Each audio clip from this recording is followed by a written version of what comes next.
Hi, I'm Rob, pastor of Calvary Chapel, Turlock. I remember that Black Lives Matter rose to national prominence during the George Floyd riots. They were very open and aggressive about their agenda, and even had a website that clearly outlined their priorities. Just a quick reading revealed how openly Marxist they were. They even called for the dissolution of the natural family because it promoted the patriarchy. And yet, to my shock and awe, there were numerous evangelical pastors across the nation who offered their encouragement and support to Black Lives Matter. That same group hosted a rally here in our town, and many Christians from local evangelical churches enthusiastically attended. I guess that's really what opened my eyes to how far the progressive left had penetrated evangelical Christianity. But it's actually a lot worse than I even imagined. Megan Basham recently authored a book called Shepherds for Sale, in which she highlights the leftward drift of American evangelicalism, and it's alarming. She explains that back in the 2000s, very powerful liberal voices sought to overcome the stubborn obstacle of conservative Christianity in American politics. Progressive billionaires and their numerous foundations, endowments, NGOs, and grant makers sought to bend our nation into a socialist paradigm.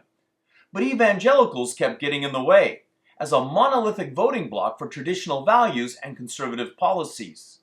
So the neo-Marxists made a brilliant strategic move in terms of realpolitik.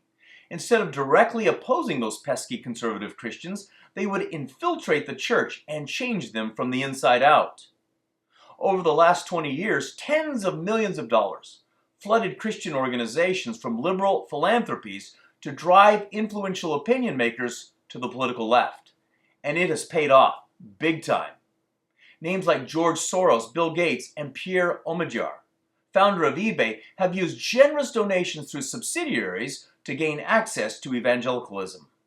They realized that the church could only be upended by using our own terminology. And one of the big recipients of this blood money has been the Ethics and Religious Liberty Commission of the Southern Baptist Convention. The ERLC, as it is called, is the political and lobbying arm of the Southern Baptists, the largest Protestant denomination in the United States. And what do these billionaire philanthropists hope to accomplish? They want to move conservative Christianity toward liberal priorities on education, immigration, climate change, abortion, homosexuality, transgenderism, equity, and white supremacy.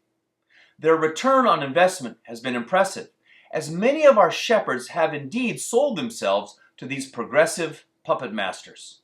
Megan Basham highlights in her book the cooperation that big evangelicals have lent to the cause. Men like Rick Warren, Russell Moore, J.D. Greear, Andy Stanley, David French, Phil Vischer, Tim Keller, Max Lucado, and many others have parroted the talking points of the socialists. Pulpits across the country now preach green energy and open borders as part of loving your neighbor.